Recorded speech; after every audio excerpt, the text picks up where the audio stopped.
ఒకప్పుడు చంద్రబాబుని అపారంగా ద్వేషించినటువంటి పవన్ కళ్యాణ్ ఎలాగా చంద్రబాబు దగ్గర కనెక్ట్ అయ్యారన్నటువంటి దాని మీద ఇంతకుముందు నేను ఒకటి రెండు సమాచారాలని, అది విశ్వసనీయ సమాచారాలను ప్రొజెక్ట్ చేశాను. ఇప్పుడు మరింత డీప్గా చెప్తున్నటువంటి అంశం ఏంటంటే, తెలంగాణలో బీఆర్ఎస్ లాంటిదే ఆంధ్రప్రదేశ్లో వైఎస్ఆర్ కాంగ్రెస్ పార్టీలు ఎమోషన్లో నుంచి వచ్చినాయి. అక్కడ తెలంగాణ ఉద్యమం, ఇక్కడేమో రాజశేఖర రెడ్డి అన్నటువంటి పేరుతో ఎమోషన్గా వచ్చి విజయం సాధించాక పార్టీని సంస్థాగతంగా చేసుకోవాలి. ఒకప్పుడు ఎన్టీ రామారావు అట్లా ఎమోషన్గా పార్టీ వచ్చింది, దాన్ని ఆ తర్వాత మళ్ళీ మధ్యలో ప్రభుత్వాన్ని కూల్చేయడంతో ఆ ఎమోషన్ మరింత రేగి 85లో ఘన విజయం సాధించారు.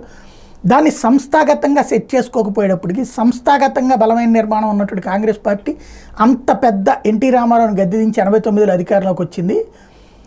అలాగా ఆ తర్వాత విషయం గ్రహించి చంద్రబాబు నాయుడు అప్పటికి దగ్గరికి రావడం వల్ల ఆటోమేటిక్గా అదంతా సంస్థాగతంగా డెవలప్ చేసుకొచ్చాడు. 94లో మళ్ళీ అధికారంలోకి వచ్చాము. అలాగా సంస్థాగత నిర్మాణం అప్పటి నుంచి ఇప్పటికీ మా తెలుగుదేశం పార్టీకి చాలా బలంగా ఉంది. కాంగ్రెస్ పార్టీ కూడా రాజశేఖర రెడ్డి అట్లా చేయడం వల్ల బలమైన శక్తిగా అయింది. బట్ కేసీఆర్ విజయ గర్వంతో సంస్థాగత నిర్మాణం చేయలేదు, జగన్ కూడా విజయ గర్వంతో సంస్థాగత నిర్మాణం చేయలేదు. పార్టీ పెట్టి 9 ఏళ్ళైనా మీది కూడా సంస్థాగత నిర్మాణం జరగలేదు. సంస్థాగత నిర్మాణాలు జరిగినటువంటి పార్టీలు దెబ్బతింటాయి. అది ఈవెన్ సీఎం రమేష్ లాంటి వాళ్ళు కూడా పవన్ కళ్యాణ్ని ఎంకరేజ్ చేసింది ఆ కోణంలోనే.